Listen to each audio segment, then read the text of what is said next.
Hello दोस्तों, स्वागत है आप सभी का अग्रिम एमपी पीएससी एकेडमी में। और दोस्तों, हम बात कर रहे हैं मध्य प्रदेश के सामान्य ज्ञान पर। और मध्य प्रदेश सामान्य ज्ञान के अंतर्गत दोस्तों ये हमारा 18वां टॉपिक है। और इस टॉपिक में दोस्तों हम लोग मध्य प्रदेश की अनुसूचित जाति एवं जनजाति के बारे में बातचीत करेंगे। ठीक है दोस्तों, तो चलिए दोस्तों बिना किसी देरी के प्रारंभ करते हैं, स्टार्ट करते हैं आज के सेशन को। तो सबसे पहले दोस्तों अनुसूचित जाति। अनुसूचित जाति क्या है दोस्तों? तो दोस्तों संविधान के अनुच्छेद 341 में सूचीबद्ध जातियां अनुसूचित जातियां कहलाती हैं। तो अनुसूचित जातियों की क्या है दोस्तों?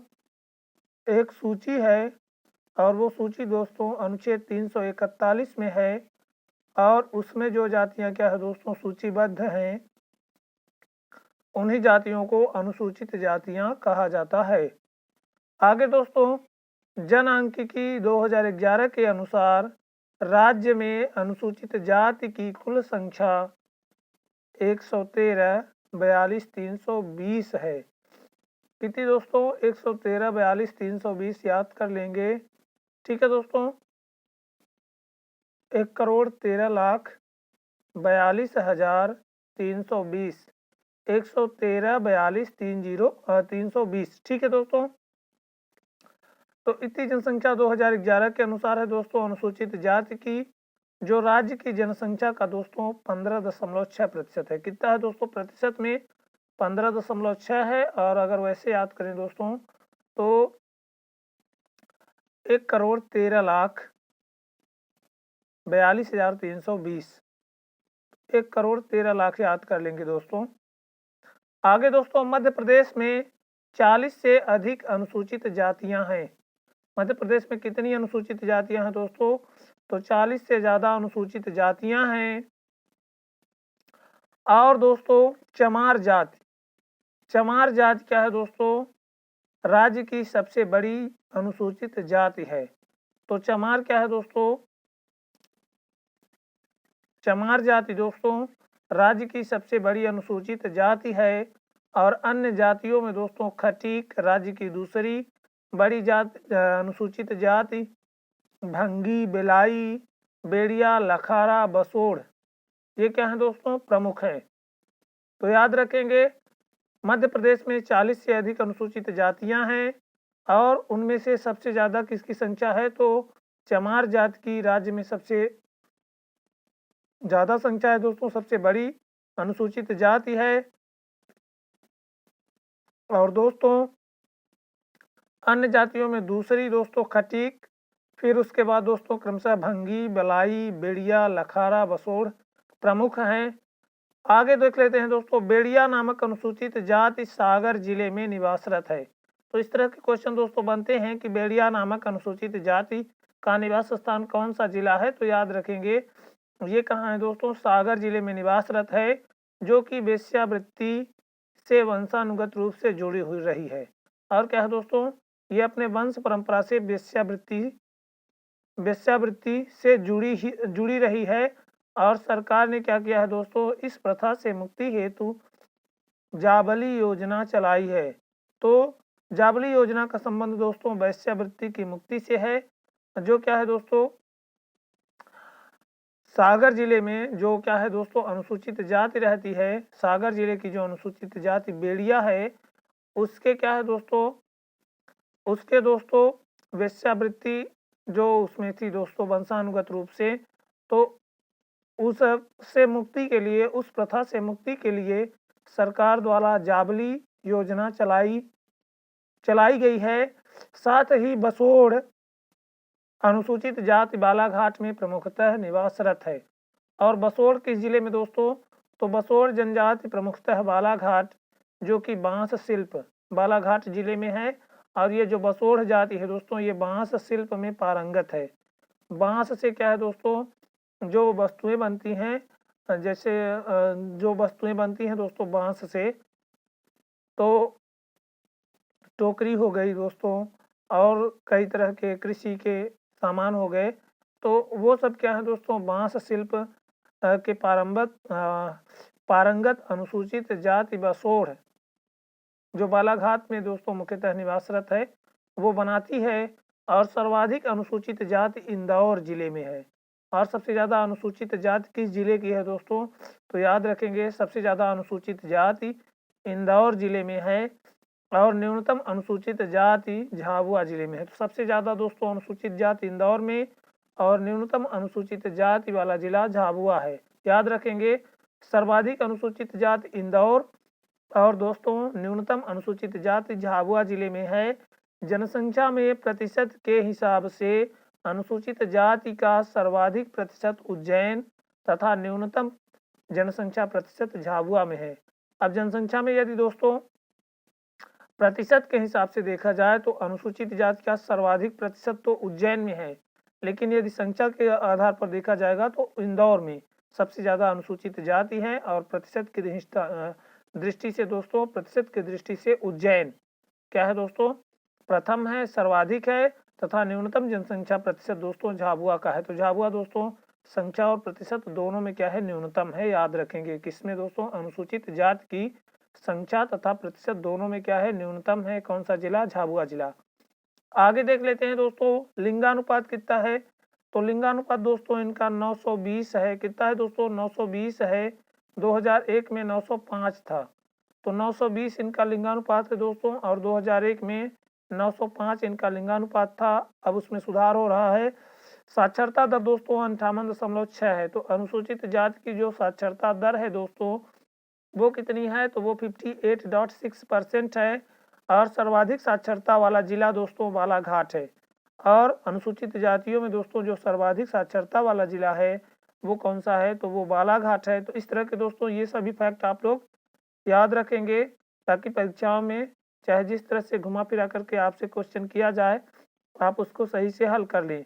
ठीक है दोस्तों, आगे देखते हैं अनुसूचित जनजाति। तो जनजाति अथवा आदिवासी ऐसे मानव समूह हैं जो विकास के सोपान में सबसे निचले पायदान पर हैं।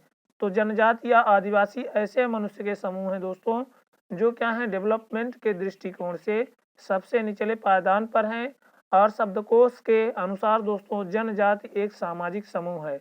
और यदि क्या है दोस्तों डिक्शनरी के अनुसार देखा जाए, शब्दकोश के आधार पर देखा जाए तो जो जनजाति है दोस्तों एक सामाजिक समूह है जो प्रायः निश्चित भूभाग पर निवास करता है। जो क्या है दोस्तों अक्सर निश्चित भूभाग में रहता है, जिसकी अपनी भाषा होती है, सभ्यता होती है तथा सामाजिक संगठन होता है। तो जनजाति क्या है दोस्तों एक सामाजिक समूह है जो प्रायः निश्चित भूभाग पर निवास करता है, जिसकी अपनी भाषा, सभ्यता और क्या है दोस्तों सामाजिक संगठन होता है। आगे देख लेते हैं दोस्तों 2011 की जनगणना के अनुसार जनजातियों का प्रतिशत मध्य प्रदेश में 21.1% है। जो लगभग 24 जनजातियां यहाँ क्या करती हैं दोस्तों निवास करती हैं। तो मध्य प्रदेश में जनजातियां कितना दोस्तों 24 जनजातियां निवास करती हैं। अपनी उपजातियों समेत इनकी संख्या 90 के लगभग हो जाती है। और क्या है दोस्तों जनजातियों में ही कई उपजातियां भी हैं और उनको मिला करके उनके जो उपजातियों समेत ही इनकी संख्या 90 के लगभग हो जाती है।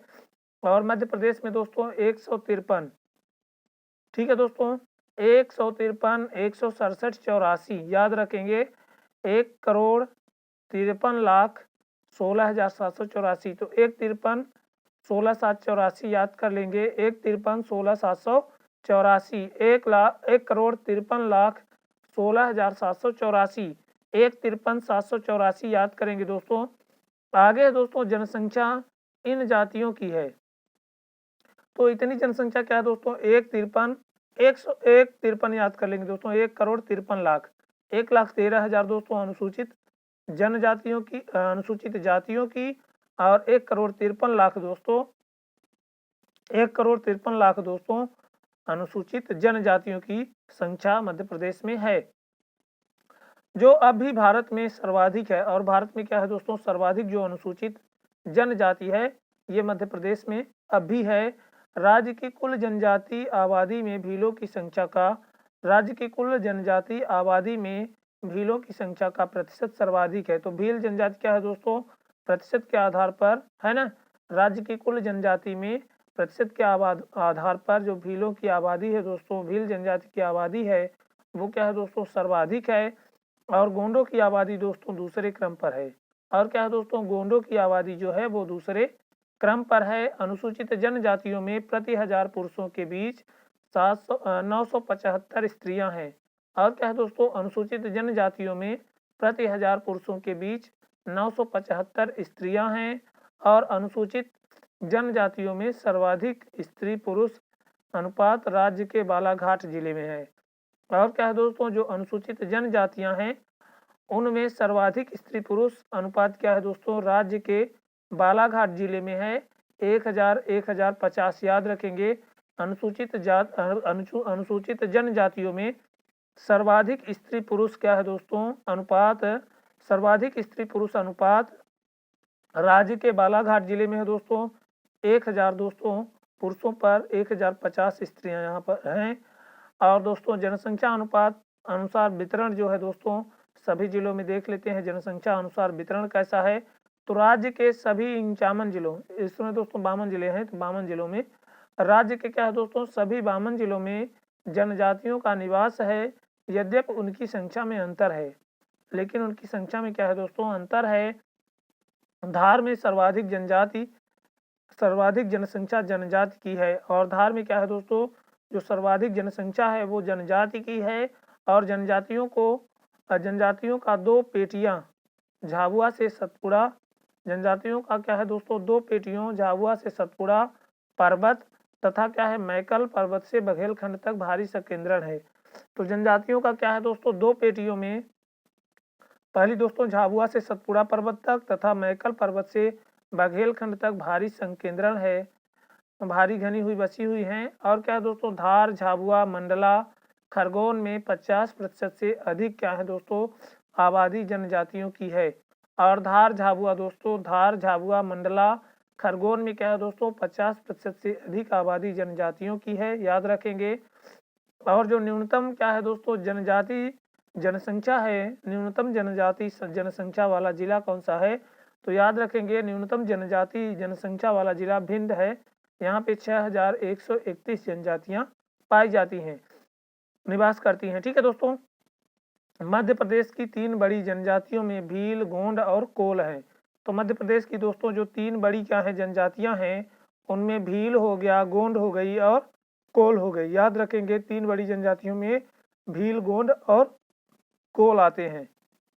आगे दोस्तों देख लेते हैं,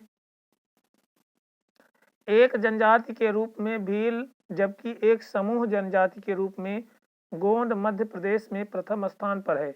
तो क्या है दोस्तों, यदि आपसे इस तरह का क्वेश्चन पूछा जाए कि एक जनजाति के रूप में मध्य प्रदेश में क्या है प्रथम स्थान पर कौन सी जनजाति है, तो एक जनजाति के रूप में आप लोग लगाएंगे भील। और यदि एक समूह जनजाति के रूप में यदि आपसे क्वेश्चन पूछा जाए कि मध्य प्रदेश में सबसे ज़्यादा एक समूह जनजाति के रूप में कौन सी जनजाति है, तो आप लोग बताएंगे कि गोंड जनजाति है।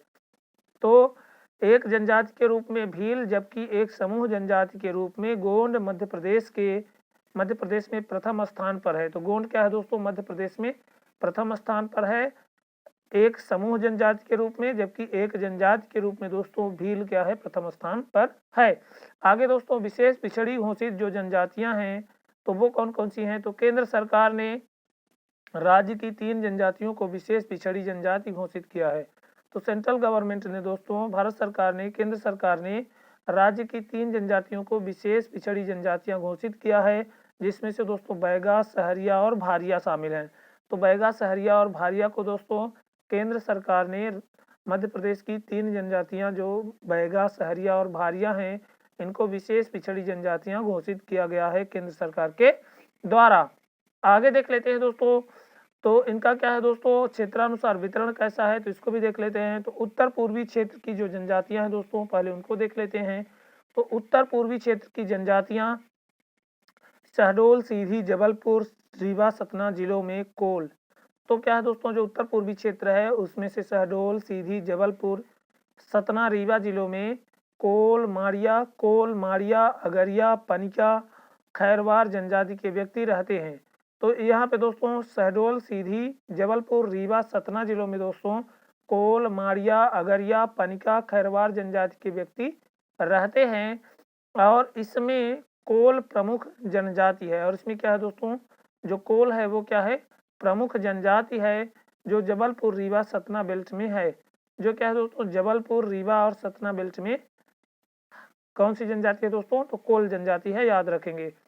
आगे देख लेते हैं दोस्तों दक्षिण क्षेत्र।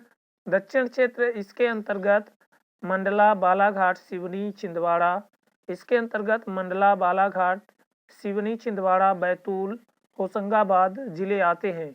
तो दक्षिण क्षेत्र में के अंतर्गत दोस्तों मंडला हो गया, बालाघाट हो गया, सिवनी, छिंदवाड़ा, बैतूल, होशंगाबाद जिले आते हैं। यहाँ क्या है दोस्तों, भारिया, बैगा, गोंड, कोकरू प्रमुख जनजातियां हैं। तो भारिया, बैगा, गोंड, कोकरू क्या है दोस्तों, यहाँ की प्रमुख जनजातियां हैं। यद्यपि माड़िया, हलवा भी क्या है दोस्तों यहाँ मिलते हैं। माड़िया और हलवा जनजातियां भी क्या है दोस्तों दक्षिण क्षेत्र में मिलते हैं।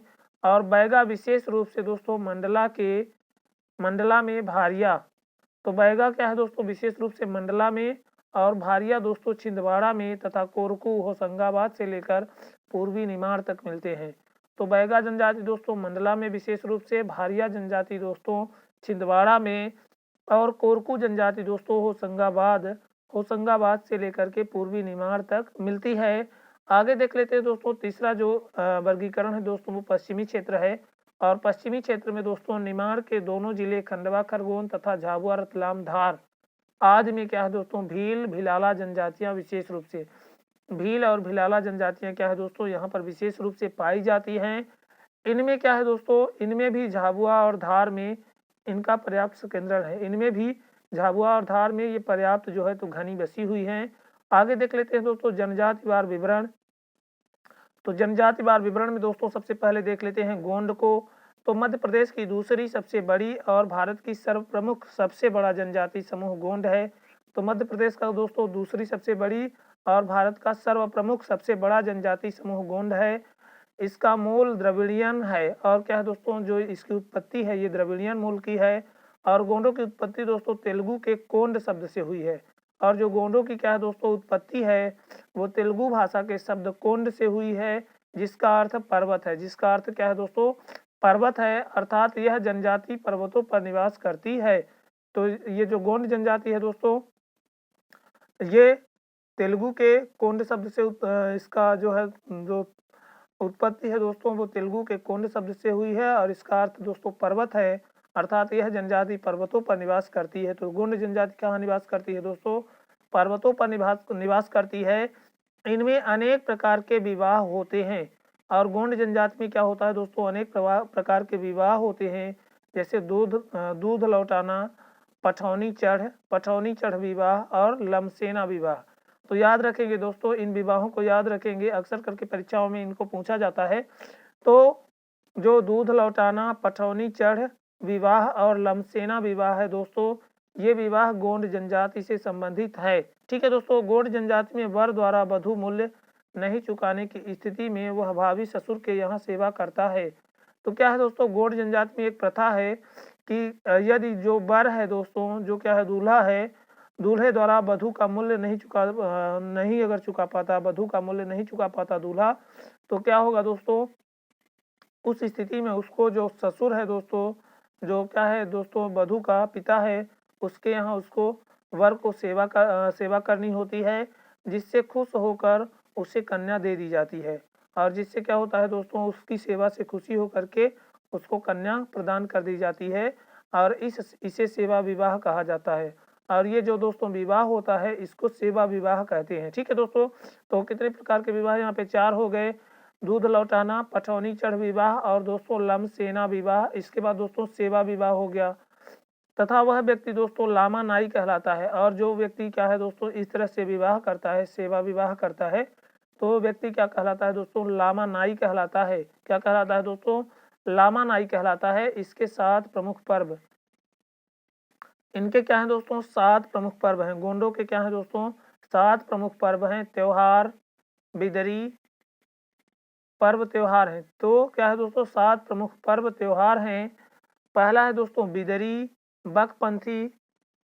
बकपंथी और दोस्तों हरडीली, नवाखानी, जावरा, मंडई और छेरता। ये क्या है दोस्तों इनके प्रमुख पर्व और त्योहार हैं। तो बिदरी हो गया, बकपंथी हो गया, हरडली हो गया दोस्तों, नवाखानी हो गया, जावारा हो गया, मड़ई और छेरता। ये क्या है दोस्तों तो ये सभी क्या है 7 प्रमुख पर्व त्योहार हैं। पेज क्या है दोस्तों इनका प्रमुख भोजन है। तो पेज क्या है दोस्तों याद रखेंगे, ऐसे टर्म अब परीक्षाओं में पूछे जाने लगे हैं। तो पेज क्या है दोस्तों, तो अगर इस तरह से आता है कि पेज शब्द से क्या तात्पर्य है, तो आप लोग बताएंगे कि गोंडों का क्या है प्रमुख भोजन पेज है। तो पेज क्या है दोस्तों, जो गोंड जनजाति है उसका प्रमुख भोजन है। मुड़ियाओं के समान गोंडों में भी घोटुल प्रथा पाई जाती है। तो मुड़ियाओं के समान दोस्तों जो गोंड है उसमें भी घोटुल प्रथा पाई जाती है। और गोंड 2 प्रमुख वर्गों में विभक्त रहे हैं। और गोंड क्या है दोस्तों 2 प्रमुख वर्गों में विभक्त रहे हैं। और एक को दोस्तों राजगोंड और दूसरे को दोस्तों धुरगोंड कहते हैं। मड़ई अब देख लेते हैं दोस्तों। तो गोंड और उनकी उपजातियों का एक सांस्कृतिक जो मेला है दोस्तों, एक सांस्कृतिक मेला है, उसको मड़ई कहा जाता है। तो मड़ई क्या है दोस्तों गोंड और उसकी उपजातियों का एक सांस्कृतिक मेला है। मड़ई क्या है दोस्तों गोंड और उसकी उपजातियों का एक सांस्कृतिक मेला है। और गोंडों के जो दोस्तों प्रमुख देवता हैं वो कौन है, तो हिंदू देवताओं के साथ ठाकुर देव, माताबाई, दूल्हा देव, बाघेश्वर, सूरज देव, खैर माता, ग्राम्य देवी, ये सभी क्या है दोस्तों गोंडों के प्रमुख क्या हैं देवता हैं।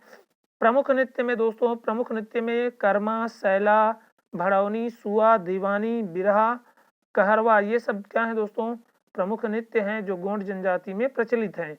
तो कर्मा, सैला, भड़ौनी, सुआ, दीवानी, बिरहा, कहरवा क्या है गौड़ जनजाति के प्रमुख नृत्य हैं। आगे देख लेते हैं दोस्तों, अगली जनजाति है भील जनजाति। तो भील क्या है दोस्तों मध्य प्रदेश की सबसे प्रमुख बड़ी जनजाति भील है। तो मध्य प्रदेश की क्या है दोस्तों प्रमुख सबसे बड़ी जनजाति भील है। इनका क्या है दोस्तों इनका जो मूल है दोस्तों वो प्रोटो ऑस्ट्रेलाइड है। क्या है दोस्तों प्रोटो ऑस्ट्रेलाइड है, द्रविड़ियन नहीं है। भील का अर्थ दोस्तों कमान है। तो भील का अर्थ क्या है दोस्तों कमान है। और ये क्या है दोस्तों धनुष रखते हैं, इसलिए भील कहलाते हैं। तो भील क्या है दोस्तों धनुष को रखते हैं, इसलिए इनको भील कहा जाता है। इसमें उपजातियां दोस्तों भील, भिलाला, पटालिया, रथियास और बैगास है। रथियास एवं बैगास है। तो भीलों की जो उपजातियां हैं दोस्तों उनमें भील, भिलाला, पटालिया, रथियास और बैगास, ये क्या है दोस्तों प्रमुख उपजातियां हैं। आगे देख लेते हैं दोस्तों, भील जहाँ रहते हैं उस जगह को फाल्या कहते हैं। तो भील जिस जगह रहने लगते हैं दोस्तों उस जगह को क्या कहा जाता है, फाल्या कहा जाता है। भीलों के पारंपरिक पर्व गलछेड़ो, क्या है दोस्तों भीलों का जो पारंपरिक पर्व है उसको क्या कहते हैं, तो उसको गलछेड़ो कहते हैं। और ये दोस्तों भगोरिया नबई, चलावड़ी जात्रा, क्या है दोस्तों भीलों के पारंपरिक पर्व में गलछेड़ो, भगोरिया नबई और चलावड़ी और जात्रा क्या है दोस्तों भीलों के पारंपरिक क्या है पर्व हैं। पिथौरा भीलों का विश्व प्रसिद्ध चित्र है। पिथौरा क्या है दोस्तों भीलों का विश्व में प्रसिद्ध चित्र है। और श्री पेमा फल्या उसके श्रेष्ठ कलाकार हैं। और क्या है दोस्तों जो पेमा फल्या हैं वो क्या हैं पिथौरा चित्र के क्या हैं श्रेष्ठ कलाकार हैं। और मध्य प्रदेश में दोस्तों मध्य प्रदेश के झाबुआ जिले में आयोजित भगोरिया हाट भीलों का प्रसिद्ध प्रणय पर्व है। तो भीलों का प्रसिद्ध प्रणय पर्व दोस्तों भगोरिया हाट के नाम से जाना जाता है, जो मध्य प्रदेश के झाबुआ जिले में आयोजित होता है। आगे देख लेते हैं दोस्तों, होली के अवसर पर आयोजित होता है। और ये जो भगोरिया हाट है दोस्तों ये किस अवसर पर आयोजित होता है, तो याद रखेंगे ये होली के अवसर पर आयोजित होता है। और क्या है दोस्तों भीलों का प्रसिद्ध प्रणय पर्व है। आगे देख लेते हैं दोस्तों, अगली हमारी जनजाति है बैगा जनजाति। ठीक है दोस्तों, तो मध्य प्रदेश के दक्षिण क्षेत्र में बैगा सर्वाधिक महत्वपूर्ण जनजाति है। तो मध्य प्रदेश के दोस्तों दक्षिणी क्षेत्र में बैगा जो है वो सबसे ज्यादा महत्वपूर्ण जनजाति है। और यह गोंडों की ही क्या है दोस्तों उपजाति मानी जाती है। तो बैगा क्या है दोस्तों गोंड की उपजाति मानी जाती है। और उपजातियां दोस्तों भरोरिया, भरोरिया, नरोतिया, रैनना, कथमैना। ठीक है दोस्तों, भरोरिया, नरोतिया, रैनना, कथमैना क्या है दोस्तों बैगा जाति की उपजातियां हैं। और इस क्या है दोस्तों जनजाति पर लिखी गई पुस्तक बैगा के रचयिता बैरियन एल्विन है। और क्या है दोस्तों बैगा जनजाति पर एक पुस्तक लिखी गई है जिसका नाम बैगा है दोस्तों। और उसके रचयिता कौन है दोस्तों, तो उसके रचयिता बैरियर एल्विन है। कौन है दोस्तों, बैरियर एल्विन है। और इसमें क्या है दोस्तों बासी भोजन की परंपरा है। तो बासी भोजन की परंपरा दोस्तों बस से बैगा जनजाति में बासी भोजन की परंपरा है। इनके क्या है दोस्तों प्रमुख नृत्य हैं कर्मा, सैला, परधोन और फाग। तो कर्मा, सैला, परधोन और फाग क्या है दोस्तों बैगा जनजाति के प्रमुख नृत्य हैं। साल इनका प्रिय वृक्ष है। तो बैगा जनजाति का जो प्रिय वृक्ष है दोस्तों वो कौन सा है, तो वो साल वृक्ष है। और क्या है दोस्तों जिसमें इनके देवता बूढ़ा देव निवास करते हैं, जिसमें इनके देवता क्या है दोस्तों बूढ़ा देव निवास करते हैं। ठाकुर देव गांव के भूमि देवता हैं। और क्या है दोस्तों ठाकुर देव गांव के भूमि देवता हैं। और ठाकुर देव क्या है दोस्तों जो गांव है उसके भूमि देवता कौन है, तो ठाकुर देव हैं। बैगा व्यवहार या पोंडू कृषि झूम करते हैं। तो क्या है दोस्तों बैगा व्यवहार ये क्या करते हैं दोस्तों पोंडी कृषि या झूम कृषि करते हैं। जबकि बारी नामक खेती पद्धति गौड़ जनजाति के द्वारा अपनाई जाती है। तो बैगा क्या करते हैं दोस्तों पोंडू कृषि या झूम कृषि करते हैं। जबकि बारी क्या है दोस्तों बारी नामक खेती पद्धति गोंड जनजाति द्वारा अपनाई जाती है। बैगा जनजाति संसार की सबसे अधिक गुदना प्रिय जनजाति है। तो क्या है दोस्तों विश्व की सबसे अधिक गुदना प्रिय जनजाति कौन सी है, तो याद रखेंगे बैगा जनजाति है। और सहरिया जनजाति दोस्तों अगली जनजाति हमारी चौथी जनजाति सहरिया जनजाति है। और इनकी बसाहट को दोस्तों सहराना कहा जाता है। और ये जो है दोस्तों सहरिया जनजाति जहाँ बसती है दोस्तों तो उसको क्या कहते हैं सहराना कहा जाता है, जिसका मुखिया दोस्तों पटेल होता है। और सहरिया जनजाति का जो मुखिया होता है दोस्तों वो कौन होता है, तो पटेल होता है। सहरिया जड़ी बूटियों की पहचान में सिद्ध हस्त होते हैं। और सहरिया क्या है दोस्तों जो जड़ी बूटियां हैं उनकी पहचान में सिद्ध हस्त होते हैं केंद्र सरकार द्वारा घोषित विशेष पिछड़ी जनजाति। और क्या है दोस्तों सहरिया जनजाति केंद्र सरकार द्वारा घोषित विशेष पिछड़ी जनजाति है। और इस जनजाति का मूल निवास शाहबाद जंगल कोटा राजस्थान है। और जो सहरिया जनजाति है दोस्तों इस जनजाति का जो मूल निवास दोस्तों है वो क्या है शाहबाद जंगल कोटा राजस्थान है। ठीक है दोस्तों आगे देख लेते हैं। अगली जनजाति हमारी है भारिया जनजाति। यह द्रविड़ियन या कोलेरियन समूह की जनजाति है। तो भारिया जनजाति दोस्तों द्रविड़ियन या कोलेरियन समूह की जनजाति है। पातालकोट छिंदवाड़ा के भारिया आदिम मानव जैसा जीवन जी रहे हैं। भारिया में चूड़ी प्रथा क्या है दोस्तों है। तो भारिया में क्या है दोस्तों चूड़ी प्रथा विद्यमान है। इनका क्या है दोस्तों मुख्य भोजन पेज है। और इनका भी क्या है दोस्तों जो मुख्य भोजन है भारिया का भी ये पेज है। महुआ और आम के बीजों की रोटी वर्षा ऋतु में खाते हैं। और भारिया जनजाति के लोग दोस्तों महुआ और आम के बीजों की रोटी क्या करते हैं दोस्तों बरसात के ऋतु में खाते हैं। इनकी बोली दोस्तों भरनोटी है। और इनकी जो बोली है दोस्तों भारिया जनजाति की ये क्या है, ये भरनोटी है। भरम दोस्तों सैतम कर्मा सैलना इनके प्रमुख नृत्य हैं। और भारम सैतम कर्मा सैलना इनके प्रमुख नृत्य हैं। इनके प्रमुख देवता में दोस्तों बूढ़ा देव, दूल्हा देव, बरुआ, नागदेव हैं। ढाहिया दोस्तों खेती करने वाले भारिया अब अस्थायी कृषि करने लगे हैं। और क्या है दोस्तों खेती करने वाले जो भारिया हैं वो अब क्या करने लगे हैं अस्थायी कृषि करने लगे हैं। आगे देख लेते हैं दोस्तों कोल जनजाति। तो यह क्या है दोस्तों तीसरी बड़ी जनजाति है। तो कोल क्या है दोस्तों मध्य प्रदेश की तीसरी बड़ी जनजाति है। इसके दो मुख्य उपवर्ग हैं, एक रौतिया और दूसरा दोस्तों रौतल। तो कोल जनजाति के दो मुख्य उपवर्ग कौन से हैं, तो रौतिया और रौतल क्या है दोस्तों कोल जनजाति के दो मुख्य उपवर्ग हैं। इनका क्या है दोस्तों इनका दहका नृत्य अत्यंत प्रसिद्ध है। तो कोलों का क्या है दोस्तों कोलों में दहका नृत्य जो है दोस्तों प्रसिद्ध है। कोल जनजातियों की पंचायत को गोहिया कहा जाता है। और कोल जातियों की जो पंचायत होती है दोस्तों उसको क्या कहते हैं, तो उसको गोहिया कहते हैं, याद रखेंगे। आगे देख लेते हैं दोस्तों अगली जनजाति है हमारी 8वीं जनजाति और इसका नाम है दोस्तों कोरकू। तो मध्य प्रदेश की क्या है दोस्तों कोरकू जनजाति एक आदिम जनजाति है जो मध्य प्रदेश के दक्षिणी जिलों में निवास करती है।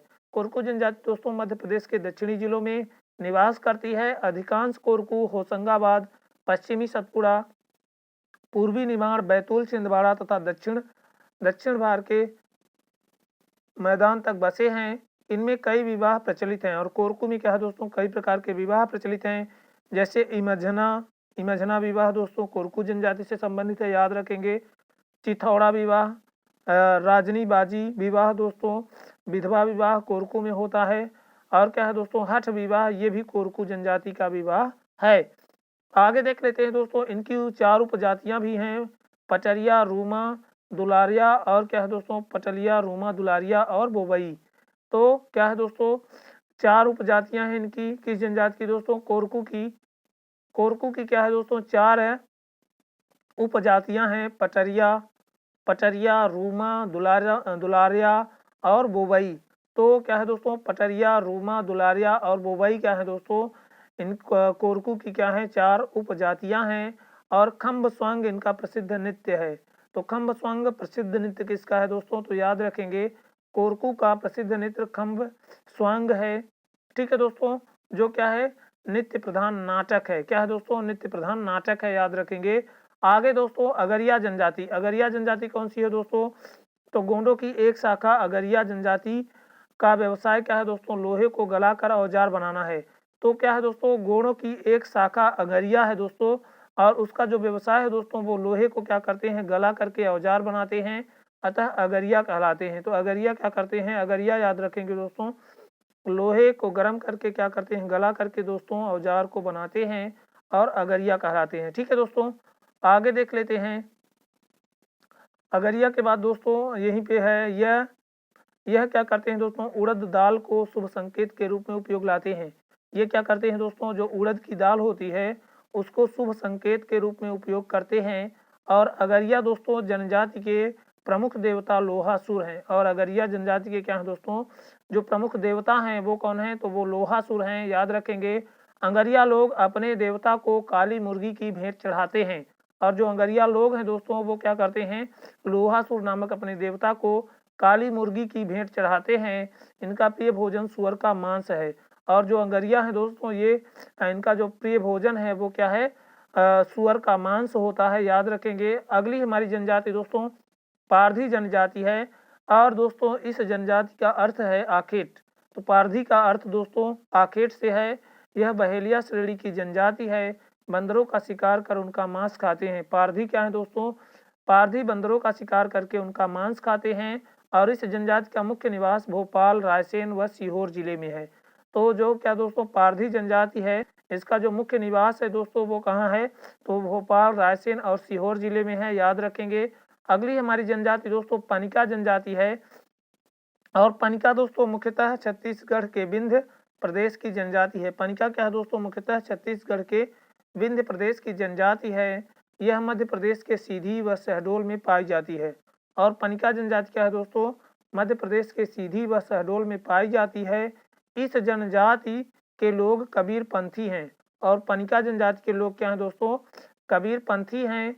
ये कबीरहा भी कहलाता है। और ये क्या है दोस्तों कबीरहा भी कहलाते हैं। कबीरहा मांस मदिरा का सेवन नहीं करते। और कबीरहा क्या है दोस्तों मांस मदिरा का सेवन नहीं करते हैं। सूर्य, इंद्र, हनुमान, दूल्हा देव, बूढ़ी माता, मरही माता, हुल्की बाई आदि की क्या होती है दोस्तों पूजा ये लोग करते हैं। पनिका जनजाति के लोग क्या करते हैं दोस्तों सूर्य, इंद्र, हनुमान, दूल्हा देव, बूढ़ी माता, मरही माता, हुल्की भाई आदि की पूजा करते हैं। अगली जनजाति दोस्तों उराव जनजाति है। और इसका प्रमुख जो होता है दोस्तों इसका जो मुखिया होता है वो महतो कहलाता है। और तथा पुरोहित क्या कहलाते हैं दोस्तों पुरोहित बैगा कहलाते हैं। इनके युवा गृह दोस्तों धूम कोरिया कहलाते हैं। इनके जो युवा गृह होते हैं दोस्तों नए घर होते हैं वो धूम कोरिया कहलाते हैं। पर्व त्योहार दोस्तों सरना पूजा, करना पूजा और कुलदेव पूजा, ये 3 पर्व त्योहार मनाते हैं दोस्तों। सरना पूजा, करना पूजा और कुलदेव पूजा उरांव जनजाति में पाई जाती होती है दोस्तों।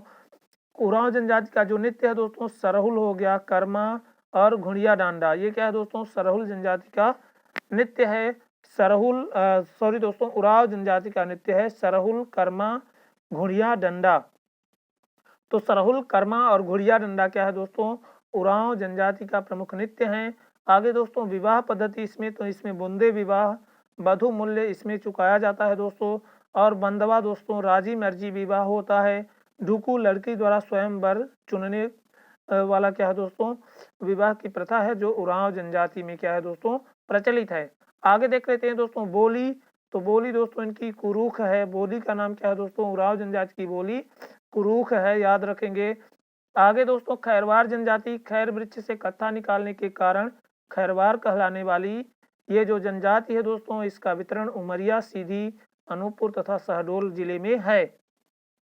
कोरबा दोस्तों, कोरबा जनजाति को की पंचायत को मयारी कहते हैं, याद रखेंगे। मयारी पंचायत कोरबा जनजाति से संबंधित है। और दोस्तों फिर अगली है हमारी बंजारा जनजाति। तो बंजारा जनजाति दोस्तों भारत की यायावर जनजाति है। तो बंजारा का मतलब है दोस्तों यायावर, मतलब जो क्या है दोस्तों एक स्थान पर टिक कर नहीं रहते हैं, है ना, एक स्थान से दूसरे स्थान पर जाते रहते हैं, तो वो यायावर कहलाते हैं। बंजारा पर कबीलाई पद्धति का प्रभाव आज भी है। और ये जो बंजारा जनजाति है दोस्तों, ये कबीलों की तरह कबीला पद्धति का इन पर आज भी प्रभाव है। कबीले का एक मुखिया होता है जिसे नायक कहते हैं। और कबीले का क्या होता है दोस्तों, एक क्या होता है मुखिया होता है, एक प्रमुख होता है जिसको नायक कहा जाता है। और बंजारा स्त्रियां क्या करती हैं दोस्तों, संसार की सर्वाधिक श्रृंगार प्रिय जनजाति है। तो बंजारा जो स्त्रियां हैं दोस्तों वो संसार की सर्वाधिक श्रृंगार प्रिय जनजातियों में से हैं। और पहले क्या है दोस्तों, यह जनजाति बालद लाद कर लाती थी, अर्थात बैलों पर लाद कर जीवनोपयोगी सामग्री विक्रय करती थी। अब दोस्तों इसका जो प्रमुख पशु व्यवसाय है दोस्तों वो पशु चारण है, तो याद रखेंगे। आगे है दोस्तों धानुक जनजाति। तो धानुक जनजाति के लोग मुख्यतः भिंड, मुरैना, उज्जैन, रतलाम, झाबुआ, इंदौर, सतना जिले में निवास करते हैं। धानुक शब्द की उत्पत्ति संस्कृत के धनुष से हुई है, जिसका अर्थ है दोस्तों धनुष रखने वाला। इनमें विवाह सामान्यतः बाल्यावस्था में हो जाता है। सौर जनजाति दोस्तों अगली जनजाति है। यह प्रदेश के सागर और दमोह जिले में निवास करती है। सौर लोगों में भवानी की पूजा की जाती है, जिसका एक नाम दूल्हा देव भी है।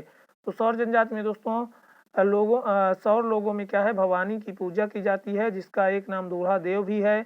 बिंझवार जनजाति दोस्तों, बिंझवार मध्य प्रदेश की एक अल्पसंख्यक जनजाति है। बिंझवार जनजाति मध्य प्रदेश के बालाघाट और मंडला में निवास करती है। ये द्रविड़ियन मूल परिवार की है दोस्तों, और इसका उद्गम विंध्याचल पर्वत माना जाता है। पंचायत का मुखिया दोस्तों पेटल कहलाता है, और जो इसकी पंचायत का मुखिया है दोस्तों बिंझवार का, ये पेंटल अथवा गौटिया कहलाता है। याद रखेंगे पेंटल या गौटिया क्या है, बिंझवार जनजाति का मुखिया होता है। आगे देख लेते हैं दोस्तों मध्य प्रदेश की जनजातियां और उनके निवास स्थान को दोस्तों। तो मध्य प्रदेश की जनजाति, उपजातियां और उनके निवास स्थान। तो पहला है दोस्तों गौंड जनजाति। गौंड जनजाति का जो है उपजातियां दोस्तों परधान, अगरिया, ओझा, नागरची, सोहलहास हैं दोस्तों, और प्रदेश के सभी जिलों में मुख्यतः विंध्य और सतपुड़ा अंचल में पाई जाती हैं। आगे देख लेते हैं दोस्तों भील दोस्तों, बेरला, भिलाला और पटालिया क्या है दोस्तों, पटलिया इसकी उपजातियां हैं। धार, झाबुआ, खंडवा और खरगोन जिले में पाई जाती हैं। बैगा दोस्तों बिंझवार, नरौतिया, भरौतिया, नाहर, राय, मैना, कठमैना ये सब बैगा की उपजातियां हैं। और मंडला, बालाघाट और शहडोल जिले में दोस्तों ये पाई जाती हैं। कोरकू दोस्तों मोबा सिरूम, कोरकू की उपजातियां मोबा सिरूम, बवारी और बड़ोया हैं। खंडवा, होशंगाबाद, बैतूल, छिंदवाड़ा, देवास में ये पाई जाती है मुख्यतः। भारिया जनजाति दोस्तों भुइयां, भुइहार या पंड क्या है दोस्तों, भुइया, भूमिया, भुइहार और पंड क्या है दोस्तों, इनकी उपजातियां हैं। और छिंदवाड़ा, जबलपुर, मंडला, शहडोल, पन्ना क्या है दोस्तों वहां पर पाई जाती हैं। अगली जो जनजाति है दोस्तों वो है कोल जनजाति। कोल जनजाति दोस्तों रोतिया, रोतेला, रीवा, सतना, शहडोल, सीधी में पाई जाती हैं दोस्तों। और माड़िया दोस्तों आबूझ, माड़िया, दंडामी, माड़िया, मेटा, कोईतूर दोस्तों जबलपुर में, मंडला में, शहडोल में पाई जाती हैं। साथ ही दोस्तों पन्ना और छिंदवाड़ा में भी पाई जाती हैं। सहरिया जनजाति दोस्तों गुना, शिवपुरी, मुरैना, श्योपुर, ग्वालियर, विदिशा, राजगढ़ में पाई जाती है। और सऊर दोस्तों छतरपुर, पन्ना, टीकमगढ़, सागर, दमोह में पाई जाती है। अगरिया दोस्तों, मंडला सीधी शहडोल में, पनिका शहडोल सीधी और प्रधान दोस्तों सिवनी छिंदवाड़ा बालाघाट बैतूल में, खैरवार जनजाति दोस्तों सीधी शहडोल पन्ना छतरपुर में पाई जाती हैं। अब आगे देख लेते हैं दोस्तों, अनुसूचित जाति और जनजातियों के विकास हेतु राज्य की जो योजनाएं हैं वो कौन कौन सी हैं।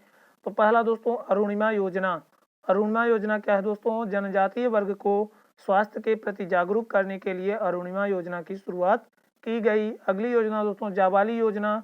जाबाली योजना दोस्तों, जाबाली योजना वैश्यावृत्ति में उलझी वैश्यावृत्ति में क्या है दोस्तों, उलझी जनजातियों की समस्या से संबंधित शासन द्वारा जाबाली योजना मुरैना, गुना, ग्वालियर, शिवपुरी, राजागढ़, रतलाम, मंदसौर, उज्जैन, सागर जिलों में चलाई जा रही है। अगली योजना दोस्तों, अगली योजना है राज्य अन्नपूर्णा योजना। वर्ष 1999-2000 से अनुसूचित जाति अनुसूचित जनजाति के छोटे और सीमांत किसानों के लिए खरीफ मौसम में धान, ज्वार, बाजरा, मक्का, कोदो, कुटकी, रागी और रबी मौसम में बीजों की व्यवस्था की गई है। और दोस्तों अगली योजना है जीवन ज्योति योजना। इस योजना में जनजातीय क्षेत्रों से निःशुल्क चिकित्सा सुविधा उपलब्ध कराई जाती है। इस योजना के तहत दोस्तों जो जनजातीय क्षेत्र हैं उसमें निःशुल्क चिकित्सा सुविधा उपलब्ध कराई जा रही है। और दोस्तों शंखनाद योजना है। तो शंखनाद योजना दोस्तों आदिवासी क्षेत्रों की विकास प्रक्रिया में विद्यालयों को भागीदार बनाना। तो आदिवासी क्षेत्रों की जो विकास प्रक्रिया है उसमें विद्यालय को भागीदार बनाने की योजना शंखनाद योजना के नाम से जो दोस्तों चल रही है। अगली योजना दोस्तों अंत्योदय कार्यक्रम। नवजीवन योजना दोस्तों ऐसे जनजातीय सदस्य जो रोजगार की खोज में शहरों की ओर पलायन करते हैं लेकिन निर्धनता एवं बेरोजगारी के कारण अपना जीवन फुटपाथों में गुजारते हैं, ऐसे आवासहीन परिवारों को इस योजना के तहत दोस्तों रियायती मूल्य पर भूखंड उपलब्ध कराया जाता है। याद रखेंगे, नवजीवन योजना के तहत रियायती मूल्य पर भूखंड उपलब्ध कराया जाता है। वसुंधरा योजना दोस्तों, इस योजना के तहत आदिवासी भूमिहीन कृषकों को कृषि योग्य भूमि खरीदने हेतु 10 वर्ष तक ब्याज मुक्त ऋण प्रदान किया जाता है। आगे दोस्तों जीवन धारा योजना। इस योजना के तहत अनुसूचित जाति जनजाति वर्ग के लोगों को सिंचाई उपलब्ध कराई जाती है। सिंचाई उपलब्ध कराई जाती है, याद रखेंगे।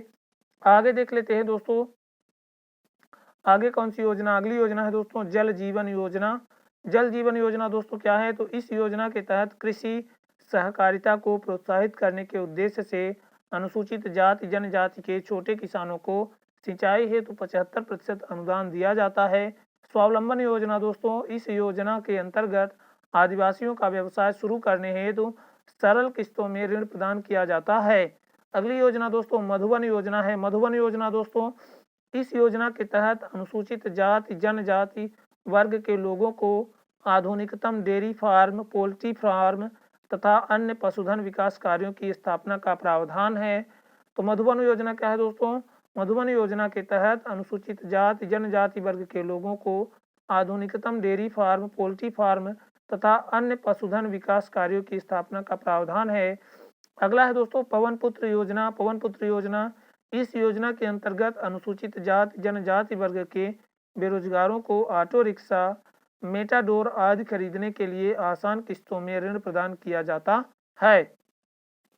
अगली योजना दोस्तों, अगली योजना है निर्मित योजना। इस योजना के तहत अनुसूचित जाति जनजाति वर्ग के सदस्यों को इंजीनियरिंग, आर्किटेक्चर तथा डिप्लोमाधारी इंजीनियर्स द्वारा भवन निर्माण तथा अन्य निर्माण कार्यों का प्रशिक्षण दिया जाता है। रफ्तार योजना दोस्तों, इस योजना के अंतर्गत अनुसूचित जाति जनजाति के प्रशिक्षित चालक, परिचालक तथा सहायक वर्ग को संगठित कर एक समिति का निर्माण किया जाता है और ऐसी समिति को ट्रक या बस क्रय करने के लिए शासन द्वारा ऋण एवं अनुदान प्रदान किया जाता है। अगली योजना दोस्तों सहारा योजना। सहारा योजना क्या है दोस्तों, अनुसूचित जाति जनजाति के निःशक्त एवं कमजोर लोगों के लिए क्या है दोस्तों, सामान्य रोजगार सृजित करना इस योजना का लक्ष्य है। तो सहारा योजना क्या है दोस्तों, सामान्य रोजगार सृजित करने की योजना है और दोस्तों अनुसूचित जाति और जनजाति के निःशक्त एवं कमजोर लोगों के लिए चलाई जा रही है। अगली है दोस्तों सहकार योजना। सहकार योजना, इस योजना के अंतर्गत स्थानीय खनिज तथा इस पर आधारित अन्य स्रोतों से अनुसूचित जाति जनजाति के श्रमिकों को प्रत्यक्ष लाभ दिलाने का प्रयास किया जाता है। और दोस्तों अगली योजना है न्याय निकेतन योजना। तो न्याय निकेतन योजना क्या है दोस्तों, इस योजना के तहत अनुसूचित जाति जनजाति वर्ग के अभिभावकों का प्रैक्टिस सुचारू रूप से चलाने तथा असुविधा से बचने के लिए न्यायालयों के निकट अभिभाषक कक्ष उपलब्ध कराया जाता है। और दोस्तों अगली योजना है धन्वंतरी योजना। धन्वंतरी योजना के तहत दोस्तों अनुसूचित जाति जनजाति वर्ग के एलोपैथिक अथवा आयुर्वेदिक चिकित्सकों को स्वयं के मूल स्थान पर अथवा जनपद मुख्यालय पर निजी प्रैक्टिस के लिए आर्थिक सहायता उपलब्ध कराई जाती है। अगली योजना दोस्तों वनजा योजना है और ये दोस्तों अंतिम योजना है वनजा योजना। इस योजना के तहत दोस्तों लघु वनोपज पर आधारित लघु उद्योगों में अनुसूचित जाति एवं जनजाति की सहकारी समितियां बनाकर उन्हें आवश्यक सुविधा उपलब्ध कराई जाती है। अगला दोस्तों प्रमुख तथ्य कौन कौन से हैं? तो प्रमुख तथ्य दोस्तों डहया कृषि, पेंडा कृषि, बेबरी कृषि, झूम कृषि और दोस्तों ये सभी स्थानांतरित कृषि के नाम हैं। बैगा जनजाति में दोस्तों समय के अनुसार 3 भोजन प्रचलित है। बैगा जनजाति में क्या है दोस्तों? समय के अनुसार 3 भोजन प्रचलित हैं। सुबह दोस्तों बासी, दोपहर में पेज। तो सुबह दोस्तों बासी, दोपहर में पेज और रात्रि में दोस्तों बीमारी नामक भोजन प्रचलित है बैगा जनजाति में। तो बैगा जनजाति सुबह सुबह बासी भोजन करती है दोस्तों, दोपहर को पेज नामक भोजन करती है और रात्रि में बीमारी नामक भोजन करती है। याद रखेंगे भीलों का घर दोस्तों फाल्या कहलाता है। और माड़िया जनजाति अल्प संख्या में दोस्तों जबलपुर, मंडला और पन्ना जिलों में पाई जाती है। तो माड़िया जनजाति दोस्तों जबलपुर, मंडला और पन्ना जिले में पाई जाती है। इनकी संख्या क्या है दोस्तों? अल्प संख्या में ये पाई जाती है। कोल दोस्तों शहरी मजदूरों के रूप में विख्यात है। पठौनी विवाह गौड़ जनजाति में प्रचलित है दोस्तों। सागर की बेड़िया जनजाति में वेश्यावृत्ति प्रचलित है। तो सागर की जो बेड़िया जनजाति है दोस्तों इसमें क्या है? वेश्यावृत्ति की प्रचलित है, याद रखेंगे। आगे दोस्तों मुड़िया जनजाति में घोटुल प्रथा। ठीक है दोस्तों, मुड़िया जनजाति का जो युवा गृह है दोस्तों उसको घोटुल कहते हैं। भूया का दोस्तों धांगर बासा कहते हैं। भारिया का दोस्तों रंग बंग कहते हैं। उराव का धुमकोरिया और मुंडा का दोस्तों गति ओरा क्या है दोस्तों? युवा गृह है। तो इस तरह से दोस्तों ये हो गया। तो इस तरह से दोस्तों अनुसूचित जाति और जनजातियों का टॉपिक यहीं से समाप्त होता है। और नेक्स्ट सेशन में दोस्तों हम लोग बातचीत करेंगे स्थापत्य, पर्यटन स्थल और धार्मिक स्थलों की। तो मध्य प्रदेश के स्थापत्य, पर्यटन स्थल और धार्मिक स्थलों की बात करेंगे दोस्तों नेक्स्ट सेशन में। और दोस्तों यदि आप लोगों को ये रिवीजन सीरीज, वीडियो सीरीज अच्छी लगती है तो दोस्तों चैनल को लाइक, शेयर और सब्सक्राइब करना ना भूलें। जय हिंद दोस्तों, धन्यवाद, बहुत बहुत धन्यवाद।